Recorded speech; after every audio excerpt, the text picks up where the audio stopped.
نواز شریف صاحب کو وزیر اعظم بنانے کی تیاری ہو رہی تھی تو انہوں نے کہا کہ نون لیگ جو ہے وہ ایک نواز شریف صاحب کو اس طرح انہوں نے اس قدر پستی میں ڈال دیا ہے کہ ایک ریڑھی ہے, ایک ٹرالی ہے یا ایک ویل چیئر ٹائپ کی چیز ہے, اس میں بٹھا کے اور سیاسی بھیک مانگ رہے ہیں ہر جگہ سے.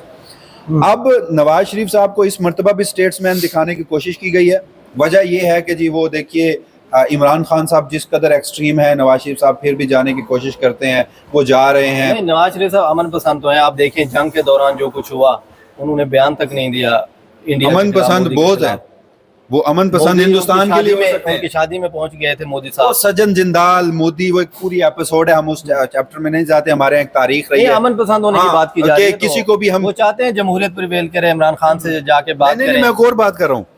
وہ امن چاہتے ہیں مودی سے, وہ امن پی ٹی آئی سے نہیں چاہتے. انہی کی صاحبزادی تھی, انہوں نے کہا کہ ہندوستان نے تو اتنا بڑا حملہ ہم پہ نہیں کیا جتنا 9 مئی تھا. یعنی آپ کی جغرافیائی حدود کو چھیڑ دیا ہندوستان نے, لیکن آپ کو 9 مئی کیوں؟ کیونکہ 9 مئی کی بنیاد پر آج آپ حکومت میں بیٹھے ہیں. تو وہ شخص کیسے اسٹیٹس مین ہو سکتا ہے جو ایک بزرگ خاتون ہے, جو کینسر کی مریضہ ہے, جس کا نام ڈاکٹر یاسمین راشد ہے. پاکستان کی تاریخ میں پہلی مرتبہ رات کو 3 بجے ایک حلقے کا آرو تبدیل ہوتا ہے اور نواز شریف صاحب جیت جاتے ہیں. تو ایسا مینڈیٹ رکھنے والا شخص اسٹیٹمنٹ میں نظر میں کبھی نہیں ہو سکتا. بالکل. احسن صاحب آپ بھی اس پہ بتائیے گا, آپ کیا سمجھتے ہیں جو اچانک اس طرح کے بیانات سامنے آتے ہیں, چاہے مریم نواز کی بات کریں, نواز شریف کی بات کریں, اور خصوصاً پی ٹی آئی کے اپنے جو لوگ ہیں, کئی پہ الزامات لگتے ہیں کہ اسٹیبلشمنٹ سے ان کے رابطے ہیں, اسی وجہ سے یہ باہر بیٹھ کر موج کریں, عمران خان کو جان بوجھ کر یہ باہر نہیں آنے دیتے, اور علیمہ خان کے جو بیانات سامنے آتے ہیں. تو یہ پی ٹی آئی میں تقسیم کیوں پیدا کی گئی, کس طرح پیدا کی, اور پی ٹی آئی کو یہ سمجھ نہیں آتی کہ جان بوجھ کر ہمارے ساتھ یہ کیا جا رہا ہے کہ عوام ورکر ان کا جو ہے وہ اپنے لیڈران سے دور ہو جائے. تو یہ کیوں پی ٹی آئی والے خود کیوں نہیں بیٹھتے ایک جگہ پہ, کیوں اس کا جس طرح جیسے مسرت ہلالی نے سوال کیا تھا کہ جب ان کے الیکشن ہوتے ہیں یا کوئی فیصلہ ہوتا ہے تو یہ وکیل ایک دوسرے سے مشورہ نہیں کرتے, تو آپ اس میں کیا کہتے ہیں؟ احسن بھائی صاحب, آپ آج تک اس سوال کا جواب ملا ہے کہ پی ٹی آئی نے انٹرا پارٹی انتخابات چمکنی کے گراؤنڈ میں کیوں کروائے تھے؟ ویسے ملا ہے مجھے تو ایٹ لیسٹ نہیں ملا. مسرت ہلالی صاحبہ کا بڑا پرومیننٹ سوال تھا. تو آپ کیا سمجھتے ہیں پی ٹی آئی کی تقسیم کے حوالے سے اور جو ڈیل کی باتیں ہیں؟ خیر ہمارے یہاں پہ ایک روٹین ہوتی ہے, جو بندہ پہلے ہی مار کھا رہا ہوتا ہے نا اس کو مزید مارا جاتا ہے. تو اب پی ٹی آئی کہیں نہ کہیں جو ہے ظلم اور بربریت جو ہے موجودہ سسٹم کی, موجودہ رجیم جو ہے, ہائبرڈ جو نظام ہے, اس کا ایک بربریت کا سامنا تو کر رہی ہے پی ٹی آئی. اور پی ٹی آئی کے لیڈر جس لیول تک بھی ہو آپ ان پر تنقید کر سکتے ہیں, آپ ان کو نشانہ بنا سکتے ہیں, لیکن جس حد تک آپ مرضی کہیں, بہت سارے لوگ جو ہے وہ پنجاب والے لوگوں پر بھی جو ہے وہ تنقید کر رہے ہوتے ہیں کہ وہ نکلتے نہیں ہیں یا سامنے نہیں آتے, حالانکہ ان لوگوں کے بھی جو ہے گھروں کو گرایا گیا, ان کی خواتینوں کی عزتوں کو جو ہے وہ پامال کیا گیا, چار دیواری کا جو تقدس ہے وہ پامال کیا گیا. تو ایک ڈسکریڈٹ کرنے کی جو وسیم ملک صاحب کہہ رہے تھے کہ ہمارا جو سسٹم ہے یا جو ہماری اسٹیبلشمنٹ ہے, جو اس کے پیچھے جو سیاستدانوں کے ہمیشہ سے دورے ہلا رہے ہوتے ہیں, تو ان کی کوشش ہی یہی ہوتی ہے کہ سیاستدانوں کو جو ہے نا عوام کی نظر میں ڈسکریڈٹ کیا جائے, سیاستدانوں کو بدنام کیا جائے. اچھا پہلے تو تھرو آؤٹ ہوتا تھا کہ پورے پاکستان کے سیاستدان, اچھا پوری سیاسی جماعتوں کے جتنے بھی سیاستدان تھے وہ بدنام ہو چکے ہیں, سب کی ان کی کوئی عزت نہیں ہے عوام میں. اب رہ گئے تھے پی ٹی آئی کے لوگ, اب پی ٹی آئی کے لوگوں کو جو ہے وہ نشانہ بنایا جا رہا ہے. اچھا ایک تو یہ, اور دوسرا یہ میاں نواز شریف صاحب والی بات ہے نا, یہ صرف ایک بیانیہ بنانے کی کوشش کی جا رہی ہے کہ میاں نواز شریف صاحب اڈیالہ جانے کے لیے تیار ہیں. اس میں یہ بیانیہ بنانے کی کوشش کی, جی دیکھیں جی میاں نواز شریف صاحب تو بڑے اچھے انسان ہیں, وہ تو اپنے سارے مسائل اور جمہوری پسند اور وہ چیزیں جھگڑے مسائل ختم کرنا چاہ رہے ہیں, لیکن عمران خان صاحب جو ہے وہ نہیں مان رہے.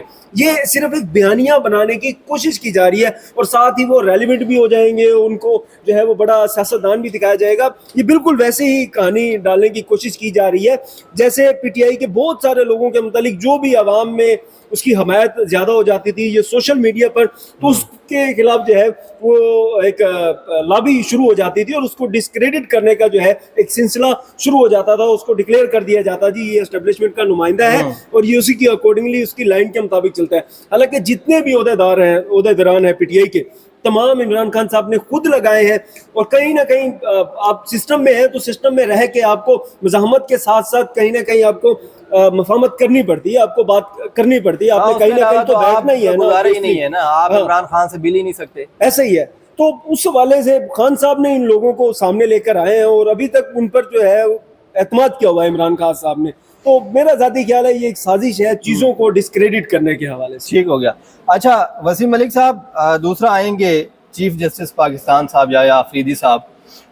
ان کے حوالے سے کافی باتیں کی جاتی ہیں کہ اب وہ مکمل بے اختیار ہو چکے ہیں. مطلب وہ تو 26ویں ترمیم کے بعد جب چیف جسٹس بنایا گیا، ان سے میٹنگز کی گئیں، تب بھی سامنے آ گیا تھا کہ کس طرح کے چیف جسٹس ہوں گے.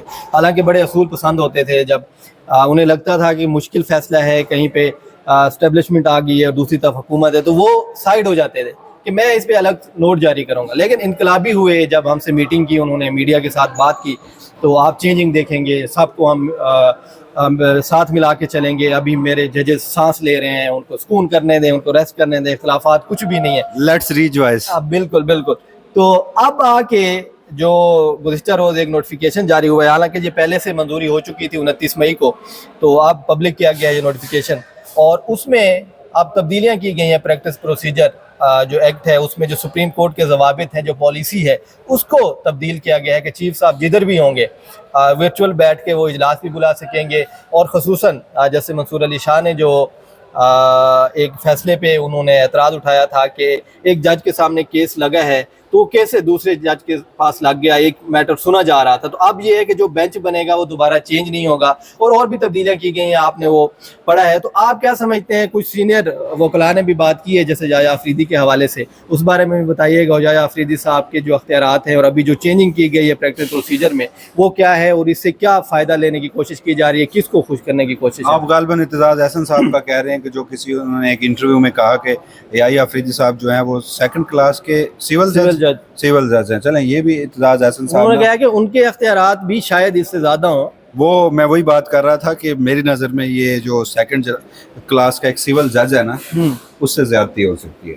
اچھا. اس کی وجہ یہ ہے کہ نو ڈاؤٹ 26ویں آئینی ترمیم عدلیہ سرنڈر کر چکی، عدلیہ ایک آزاد ادارے سے ایک ماتحت محکمہ بن چکی، لیکن ہمارے ہاں بڑے زبردست ججز جو انسٹیٹیوشن کے اندر رہتے ہوئے اس انسٹیٹیوشن کی آزادی کے لیے جدوجہد تو بہرحال کر رہے ہیں. سپریم کورٹ کے 8 ججز 9 ججز ہیں، اسلام آباد ہائی کورٹ کے 5 ججز، ہر ہائی کورٹ سے، لوور جوڈیشری سے. چیف جسٹس یحییٰ آفریدی بے اختیار، ہمارا یہ ڈسکشن ہم اس پہ کر رہے ہیں. دیکھیے 26ویں ترمیم ہو چکی تھی، نئے چیف جسٹس کی تقرری کے لیے جو پارلیمانی کمیٹی کا اجلاس ہونا ہوتا ہے، چناؤ جاری تھا، وہ ابھی نہیں ہوا تھا. اس کے درمیان ایک 2 راتیں تھیں. چیمبر 1 میں سپریم کورٹ میں کون بیٹھے گا، 2 لوگوں کو بلایا گیا تھا اچھا ملاقات کے لیے. ایک نہیں گئے اور ایک چلے گئے. میں آپ کو بڑے باوثوق ذرائع سے بتا رہا ہوں. جو چلے گئے ان کو ابھی تک سزا مل رہی ہے. جی ہاں، جو نہیں گئے وہ سزا پا رہے ہیں، جو چلے گئے وہ آج چیمبر 1 میں بیٹھے.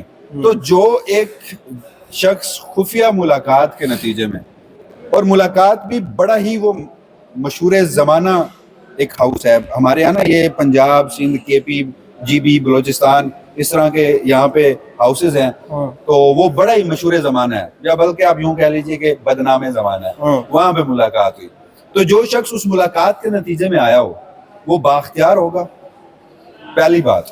دوسری بات، ہم تو یہ کہتے ہیں کہ وہ شخص بے اختیار ہے، وہ شخص 26ویں آئینی ترمیم کا بینیفیشری ہے، میری ذاتی رائے ہے. 27ویں آئینی ترمیم کا سہولت کار ہے، ہائبرڈ رجیم کا حصہ ہے.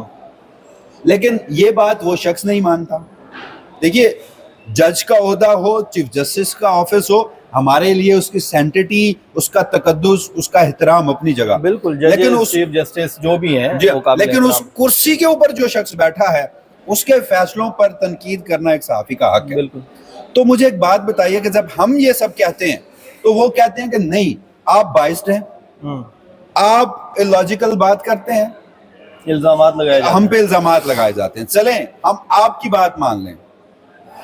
آپ کہتے ہیں کہ ہم illegitimate ہیں، لیکن ہمیں legitimate تصور کرو. چلیں ہم وہ بھی تصور کریں. تو خوف کس بات کا ہے؟ آپ جسٹس منصور علی شاہ کے وہ جو بینچز کے اختیارات والا معاملہ تھا نا، جس کا حوالہ دے رہے ہیں، اس کے بعد جسٹس منصور علی شاہ 2 مرتبہ قائم مقام چیف جسٹس بن چکے ہیں. جسٹس منیب اختر 1 مرتبہ قائم مقام چیف جسٹس بن چکے ہیں. اگر انہوں نے تب وہ ایڈونچر نہیں کیا تو کیا اس وقت باہر کی صورتحال تبدیل ہو گئی ہے؟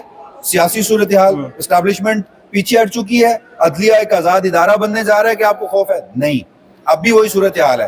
تو اس جکڑے ہوئے نظام میں ٹھیک ہے، سمجھ آتی ہے کہ جسٹس امین الدین خان نے بھی جو آئینی ذمہ داریاں تھیں اور انجام دے چکے ہیں. اب وہ باہر بیرون ملک دورے پہ جائیں گے, چیف جسٹس یحییٰ آفریدی بھی جائیں گے, تو بدلے میں جسٹس منصور علی شاہ یا جسٹس منیب اختر قائم مقام چیف جسٹس بنیں گے. پہلے ہی مجھے یہ بتائیں قائم مقام چیف جسٹس کے پاس کیا اختیارات تھے؟ ہاں بالکل, ابھی اس میں تبدیلی مزید کر دی. تو یہ ڈر کیا ہے, تو یہ خوف کیا ہے؟ اس کی ایک ہی حقیقت ہے, جو اللیجیٹیمیٹ آتا ہے, غیر آئینی طریقے سے آتا ہے, سہولت کاری کے طریقے سے آتا ہے, تو آپ کے اندر نا ایک ڈر ہوتا ہے. وہ ڈر آپ کے اندر سے جاتا نہیں ہے, آپ اس کے لیے پریکاشنری میئرز کرتے جاتے ہیں. اسی لیے میں کہتا ہوں کہ میں اس نظام کو 26ویں ترمیم ہوئی, ہمیں پتا تھا ریزرو سیٹس کا ججمنٹ کیا آئے گا, اسلام آباد ہائی کورٹ میں ججز ٹرانسفرز کا فیصلہ کیا آئے گا, موجودہ سسٹم کیا کرے گا. جب ریزرو سیٹس کا ججمنٹ آیا, جیسے سرفراز ڈوگر اور دیگر ہائی کورٹ کے ججز لگا دیے گئے, تو بڑے لوگ مایوس ہوئے. میرے لیے وہ سرپرائزنگ ایلیمنٹ نہیں تھا, کیونکہ ہم اس کو فورس ہی کر رہے تھے 26ویں آئینی ترمیم کے بعد. بالکل میرے نزدیک اب بھی آپ نے کیا کیا, آپ کا ایک شخص جو تھا وہ آپ کا دشمن تھا موجودہ سسٹم کا, اس شخص کا نام کیا تھا؟ عمران خان. آپ اس کو روکنے کے لیے, کارنر کرنے کے لیے جب آگے بڑھتے گئے تو آپ مزید مزاحمت کار پیدا کرتے گئے. جسٹس منصور علی شاہ کی 12 جولائی سے پہلے سسٹم سے کیا لڑائی تھی اور ناراضگی تھی, مجھے بتائیے. بالکل, وہ تو بڑے اچھے جج تھے, بڑے اچھے تھے, جی ہاں, سسٹم کا حصہ تھے, سسٹم کا حصہ تھے, ہر حوالے سے آپ ان کے ساتھ سیکیور تھے, جسٹس بننے جا رہے تھے. جی ہاں, لیکن کیا ہوا, عمران کو اس کی تعریفیں کرتی تھی, یہی عمران خان کو کارنر کرنا تھا, ایک جسٹس منصور علی شاہ پیدا ہو گیا. پھر اسلام آباد ہائی کورٹ کے ججز کو کیوں کارنر کیا گیا یا ان کی آزادی کو کیوں چھینا گیا؟ عمران خان. وہاں پہ بھی عمران خان کو کارنر کرنا تھا, مزید 5 مزاحمتی آپ نے پیدا کر دی. پر اسلام آباد ہائی کورٹ میں عمران خان صاحب کو کارنر کرنے کے ساتھ ساتھ جسٹس اطہر من اللہ صاحب کو یہاں پر لایا گیا. وہ تو دیکھیں, وہ جسٹس شہزاد ہیں, وہ جسٹس شفیع صدیقی ہیں غالباً سندھ ہائی کورٹ سے, وہ تو بہت لوگ سزا کے طور پہ سپریم کورٹ آتے ہیں. میں کہنا یہ چاہ رہا ہوں کہ آپ نے سسٹم کو فتح کر لیا, اس سے آپ نے اچیو کیا کیا؟ عمران خان فتح ہوا, جسٹس منصور علی شاہ فتح ہوا, جسٹس محسن اختر کیانی فتح ہوا؟ نہیں, وہ تو آج بھی ڈٹ کے کھڑے ہیں. اس کے لیے آپ مزید ایک 27ویں ترمیم کریں, 28ویں کریں, 29ویں کریں, پارلیمان کا ٹینیور بڑھا دیں, فیلڈ مارشل صاحب کو صدر مملکت بنا دیں, کچھ بھی کر لیں آپ. What next? کیا سسٹم توازن پہ آ جائے گا؟ لوگ کہتے تھے 26ویں آئینی ترمیم ہو گئی, دیکھیں سب ختم. اگر 26ویں آئینی ترمیم اتنی اچھی تھی, آپ کو 27ویں کی ضرورت کیوں پڑ رہی ہے؟ بالکل. تو اگین کہنے کا مقصد یہ ہے کہ جن کو آپ گرانے چلے تھے وہ تو کھڑے ہیں. بالکل, آپ اپنا دیکھ لیجئے, اللیجیٹیمیٹ ہوں گے, خوف آپ کے اندر ہوگا. یہی خوف اس وقت یحییٰ آفریدی صاحب کے اندر. بالکل ایسا ہی ہے جیسے آپ نے بات کی کہ ضمیر جو آپ کا ہوتا ہے وہ اندر سے وہ آواز دے رہا ہوتا ہے, چاہے کوئی سنے یا نہ سنے, ضمیر کو مردہ کر دیتے ہیں لوگ. تو آپ نے بات کی کہ سسٹم پورا جو ہے ایک شخص کے خلاف, اور آپ وہ مقصد ہی حاصل نہیں کر سکے. احسن صاحب, آپ کیا سمجھتے ہیں کہ یہ کیا جس طرح اسحاق ڈار صاحب پچھلی جو حکومت تھی اس میں انہوں نے ڈالر کے حوالے سے ان پہ الزامات لگتے تھے کہ انہوں نے عارضی طریقے سے روکا ہوا تھا مصنوعی سے, کیا اب بھی سسٹم جو ہے وہ مصنوعی طریقے سے چلایا جا رہا ہے؟ کیونکہ عمران خان تو ادھر ہی ہیں, جیسے وسیم ملک صاحب نے بات کی, تو وہ جو مقصد حاصل کرنا چاہ رہے تھے حقیقتاً حاصل نہیں ہوا, بظاہر وہ کہتے ہیں ہم نے حاصل کر لیا. ایبسولوٹ وکٹری تو نہیں ملی. اچھا ایسے ہی ہے, ملک وسیم صاحب نے جیسے بات کیا نا کہ جو انسان غیر قانونی طریقے سے کسی عہدے پر پہنچتا ہے یا کرسی پر آتا ہے تو وہ ڈر کا شکار ہوتا ہے. اچھا یہ صرف چیف جسٹس یحییٰ خان خوف کا شکار نہیں ہے, یہ پورا سسٹم اور جتنا سسٹم ہے آپ دیکھ لیں, یہ 26ویں آئینی ترمیم پر کھڑا ہوا ہے. آپ موجودہ حکومت دیکھ لیں, ہائبرڈ نظام, مخصوص نشستیں, 2/3 اکثریت جو انہوں نے حاصل کی اسی 26ویں آئینی ترمیم کے تحت انہوں نے جو ہے حاصل کی ہے. اچھا اب یہ صرف یحییٰ خان کے ساتھ ساتھ پورا سسٹم جو ہے وہ جسٹس منصور علی شاہ سے خوف زدہ کا شکار ہے. اچھا اس کی 2 وجوہات ہیں. ایک تو یہ جو ملک صاحب نے بات کی ہے کہ وہ ججز کمیٹی ایک ہوئی تھی جس میں 26ویں آئینی ترمیم کے حوالے سے, جس دن پہلے 1-2 دن تھے جس میں چیف جسٹس یحییٰ آفریدی صاحب کو جو ہے 26ویں آئینی ترمیم کے تحت جو ہے وہ بنایا گیا تھا چیف جسٹس. اس دن ایک ججز کمیٹی ہوئی تھی جس میں جسٹس منیب اختر, جسٹس منصور علی شاہ اس کا حصہ تھے, اور جسٹس یحییٰ خان جو ہے وہ اس کا حصہ بنے تھے. اس میں ایک اجلاس ہوا تھا جس میں 26ویں آئینی ترمیم کے تحت جو ہے وہ فل کورٹ تشکیل دے دی گئی تھی, ٹھیک ہے, لیکن اس پر عمل درآمد نہیں ہوا, نہ ہی وہ, حالانکہ اکثریتی فیصلہ تھا جسٹس منیب اختر کا ججز کمیٹی میں اور جسٹس منصور علی شاہ کا, اور جسٹس یحییٰ خان صاحب جو ہے وہ اس پہ آئی نہیں تھے, اور نہ ہی انہوں نے رجسٹرار وغیرہ نے یہ کہا کہ جی یہ اب آئینی جو ہے وہ ترمیم ہو چکی ہے, اب آئینی کمیٹی دیکھے گی, ہم نہیں دیکھ سکتے اس کو. انہوں نے یہ جواز پیش کر کے ادھر بھیج دیا. آئینی کمیٹی بنی تھی نا, تب تک آئینی بینچ بنا تھا, یہ آئینی معاملہ ہے, لیکن اس وقت جو ہے انہوں نے فل کورٹ تشکیل دے دی تھی. اچھا ایک تو ان کے مائنڈ سیٹ میں وہ پوائنٹ تھا.